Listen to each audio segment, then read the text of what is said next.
Aspas es sin duda uno de los jugadores más exitosos de la historia de Valorant, pero con el éxito y la fama también llegan las críticas. En los últimos años muchos lo han señalado como soberbio, engreído o caprichoso, y al mismo tiempo es uno de los más queridos por la comunidad.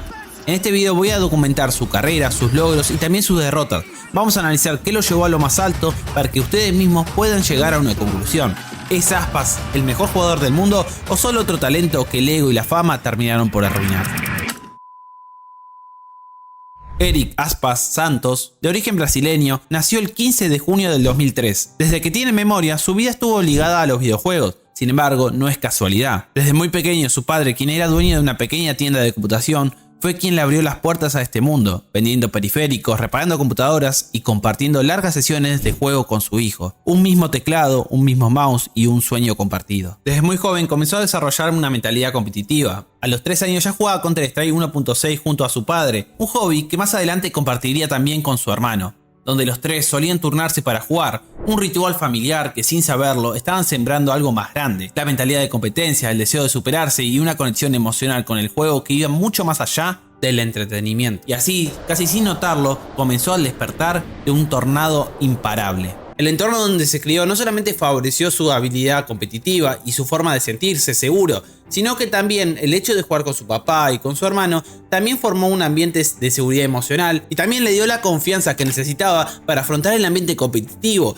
ya que sentía seguridad porque tenía gente que lo quería y lo apoyaba. A los 12 años ya tenía su propia computadora. Con un talento cada vez más trabajado, decidió tomarse lo que antes era un pasatiempo con mayor seriedad y dar sus primeros pasos en el mundo de los esports. Y ese deseo tan precoz como profundo empezó a marcar el rumbo de su vida. Fue en la salida de la beta de Valorant del 2020 cuando decidió emprender en este nuevo shooter, pasando por equipos amateur como Einhorst y Favela Aimers. Pero no fue hasta su entrada en Sleep que su nombre comenzó a sonar, donde dejó de ser una promesa y empezó a ser una amenaza para todos los rivales que lo enfrentaban. Un equipo donde poco a poco hizo que su nombre llegara cada vez más alto, empezando a llamar la atención en la escena brasileña, una región donde destacarse no es fácil, pero Aspas no era como los demás. Hasta que finalmente su talento y dedicación no pasaron desapercibidos y el 3 de febrero del 2022 fue reclutado por Loud, una de las organizaciones más grandes y mejor estructuradas de los esports a nivel mundial. Era el principio de su ascenso, pero también era el comienzo de un conflicto silencioso. El chico que solía jugar en una pequeña casa familiar en Brasil, ahora tenía sobre sus hombros el peso de cumplir las expectativas de toda una región. Para muchos entrar a Loud es un sueño, pero para Aspas fue también una prueba. A los 18 años pasaba de equipos amateur a competir con los mejores del mundo, bajo los focos, las expectativas y la presión constante por demostrar que su talento no era casualidad. Es acá donde entra en juego algo más que la puntería y el tiempo de reacción: la mente. Aspas no solo tenía que jugar bien, tenía que soportar la presión, manejar el ego y controlar las emociones en un entorno que cualquier error podía costarle el campeonato o la carrera. Porque en el mundo de los esports el verdadero rival no siempre está en el servidor. Muchas veces Aspas tuvo que aprender todo eso, no con tutoriales, con experiencias, frustraciones y resiliencia. Su crecimiento en Loud fue técnico, sí, pero también fue mental. Y lo podemos ver partido tras partido. Aspas mantiene una actitud tranquila, casi inexpresiva, totalmente enfocado, sin gestos de euforia, sin señales de tensión, como si nada pudiera sacarlo de su centro. Pero hay un momento que lo dice todo. Cada vez que hay un receso, Aspas repite un hábito: reclina la silla, cierra los ojos y escucha. No solo al coach, se escucha a sí mismo, respira y se desconecta totalmente del caos de la partida. Y ese pequeño ritual, tan solo ese pequeño ritual, le sirve para serenar su mente y volver más claro y más fuerte que nunca. Mientras otros miran la pantalla, analizan jugadas o se mueven inquietos, él se queda totalmente inmóvil, como si entendiera que esos segundos no se juegan ninguna ronda, se juega el control de su mente. Y eso lo distingue de los demás, porque en el alto rendimiento no siempre gana el que grita más o el que mejor dispara, sino que a veces gana el que más silencio puede soportar. El hecho de haber entrado a una organización y a un club tan importante como Loud no es solamente una prueba técnica o mecánica, sino que también es una prueba emocional. El ritual de cerrar los ojos, inclinando la silla para atrás y escuchando en silencio es una forma de autorregulación emocional. Se desconecta totalmente del caos de la partida, de lo que está sucediendo y del ambiente en el que está, para poder controlarse internamente. Eso no se entrena mecánicamente dentro del juego, sino que hay que tener conciencia de uno mismo. Hay que ser consciente de lo que estamos viviendo y cómo controlarlo. Ese control mental y esa templanza rindió frutos. Con Lowe, su carrera explotó. Ganaron la BCT Challenge en Brasil 2022, siendo bicampeones invictos. Alcanzaron el subcampeonato de la BCT Stage 1 de la Master y en la BCT Logwin de San Pablo, pero no fue hasta Estambul que en la BCT Champion 2022 logró hacer historia. Lowe se convertía en la primera organización sudamericana en ganar un título mundial en Valorant. Y Aspa no solo fue parte de esto, fue el protagonista, el MVP del torneo, referente absoluto de jugar en una tienda de computación con su papá a levantar la copa más importante del planeta. Un momento que para muchos fue el punto más alto de su carrera, pero para él quizás fue el inicio de otra batalla, la de sostener lo que ya había alcanzado. Porque después del éxito llega la caída, la presión por repetirlo, las críticas cuando no lo haces y las dudas que aunque no se vean en cámara, te carcomen por dentro. Lograr el éxito oculta una cara, el vacío, porque cuando logras tu objetivo surge una pregunta: ¿y ahora qué hago?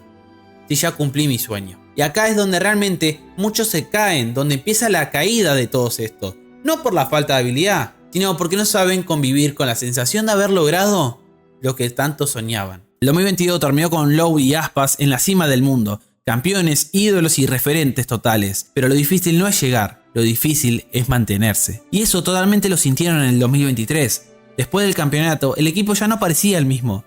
Las jugadas no salían tan limpias, las sinergias se sentían distintas, aunque seguían estando entre los mejores, el fuego que los impulsaba parecía haberse apagado un poco. ¿Será que haber conseguido todos sus objetivos apagó realmente su talento? En 2023 los resultados fueron buenos, pero no suficientes. Y con los resultados llegaron las críticas, a veces hacia el equipo, a veces hacia el coach, pero muchas veces hacia Aspas. Algunos lo llamaban engreído, otros difícil. Y acá es donde nos tenemos que preguntar: ¿realmente era soberbio o simplemente una forma de protegerse? ¿Cuánto puedes aguantar siendo un chico de 20 años con todo un continente mirando cada paso que das? Porque en el alto rendimiento nadie se fija en lo que sentís. Tenés que rendir aunque te duela, tenés que hablar aunque no quieras, tenés que quedarte aunque tu cuerpo te pida irte. Y al final de este año, Aspas tomó una decisión que sorprendió a todos. Decidió dejar a Lowe. La organización con la que lo ganó todo, con la que se volvió una leyenda, el club que le dio su primera oportunidad. ¿Fue una decisión por ego, una pelea interna o simplemente el acto de alguien que necesitaba volver a empezar? Su salida fue tan sorprendente como silenciosa. No hubo grandes explicaciones, no hubo despedidas extensas, solo un anuncio oficial y un mar de rumores. Algunos decían que había tensiones internas, que su relación con el equipo ya no era lo mismo, que había roces con el staff, con los compañeros. Otros hablaban de diferencias salariales, de sentir que no se le valoraba lo suficiente. Tal vez todo sea cierto, tal vez no, porque la verdad completa muchas veces no se dice ni en entrevista ni en comunicados. Pero sí podemos preguntarnos: ¿qué pasa cuando sentís que diste todo por un equipo y aún así no es suficiente? ¿Qué pasa cuando te exigís más pero no te ofrecen lo mismo a cambio? El conflicto no siempre es externo, a veces el verdadero ruido empieza por dentro. Cuando tus valores ya no encajan, cuando tu motivación se desgasta o cuando simplemente necesitas respirar. Quizás eso fue lo que le pasó a Aspas, quizás se fue por poder seguir. Después de Lowe, Aspas eligió un nuevo comienzo y ese comienzo fue en Leviatán. Una organización argentina con una misión clara: ganar el mundial y ser el mejor equipo del mundo. Para la comunidad hispanohablante,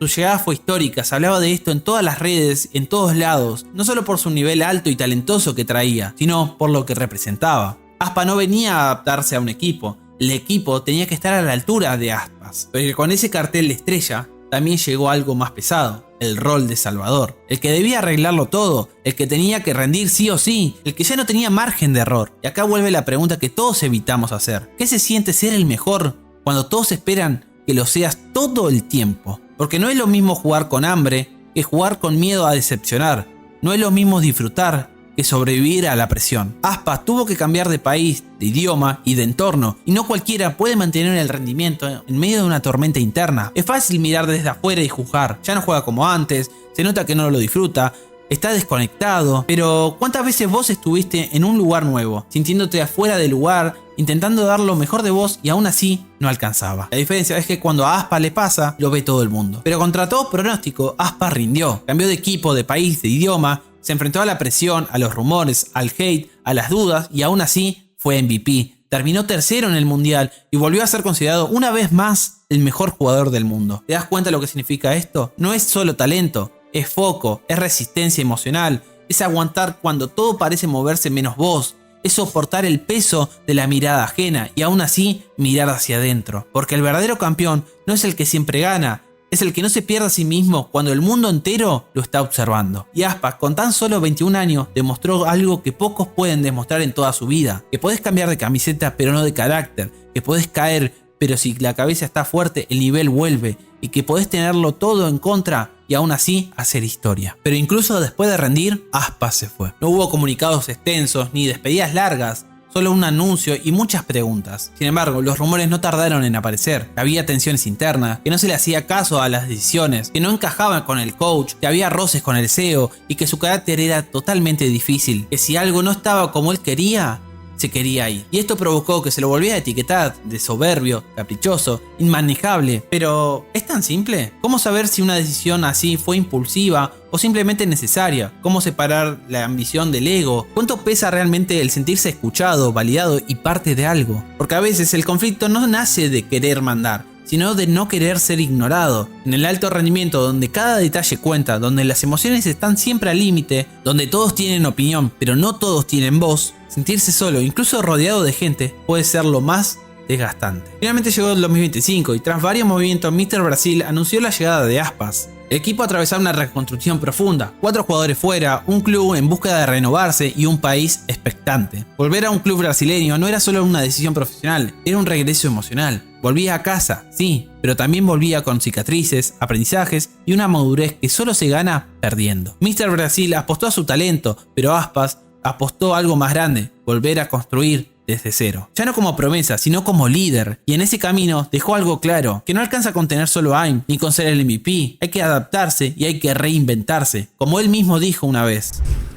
Sometime I just realized that what happened in the past won't work again because the game changed, the things changed. So I need to keep finding new things that work for me. Y esa frase no solo habla de Valorant, habla de la vida, de las etapas que se cierran, de lo que perdemos y de lo que aprendemos. Always like people that want things good for me. Like positive people. Yeah. I feel that. Yeah, sometimes you were on the top and you had a lot of people surrounding you. Yeah. But in the moment that you get at the bottom, almost all of those people disappear. And just the people that like wanted the best for you, they're gonna stay. Yeah. So that's the moment that you're gonna see everything. You're gonna realize who's real. Yeah. Realmente nadie sabe lo que le depara a Aspas. Puede volver a ser campeón mundial, puede volver realmente a caer. Cuando recorremos su historia, es fácil quedarse con los títulos, con los números o con sus mejores momentos. Pero detrás de cada disparo perfecto hay decisiones, conflictos y emociones. Y sobre todo, un camino lleno de luces, pero también de sombras. Pero Aspas no es solamente un jugador mecánicamente brillante, es el reflejo claro de lo que pasa con el talento cuando se cruza con las críticas, con el ego, con la presión y sobre todo con la necesidad de ser escuchado. Es la historia de un chico que salió de una pequeña tienda de computación en Brasil a levantar la copa del mundo más importante de este planeta. Sin embargo, también es la historia de alguien que tuvo que cargar con expectativas imposibles, con rumores y con quiebres internos. Entonces la pregunta vuelve realmente a aparecer. Una que no se puede responder con estadísticas, con números o con opiniones ajenas. Una que realmente en el fondo nos habla de nosotros. Porque realmente todos en algún momento fuimos juzgados por cambiar, por querer más o tan solo por equivocarnos. Pero ahora que conoces su historia, decime vos, ¿es Aspas el mejor jugador del mundo o tan solo otro talento que el ego y la fama terminó por arruinar? Te leo en los comentarios, espero que te haya gustado el video y si es así déjame un bonito me gusta, no te olvides de suscribirte y activar la campanita. Nos vemos en el próximo video, chao chao chicos.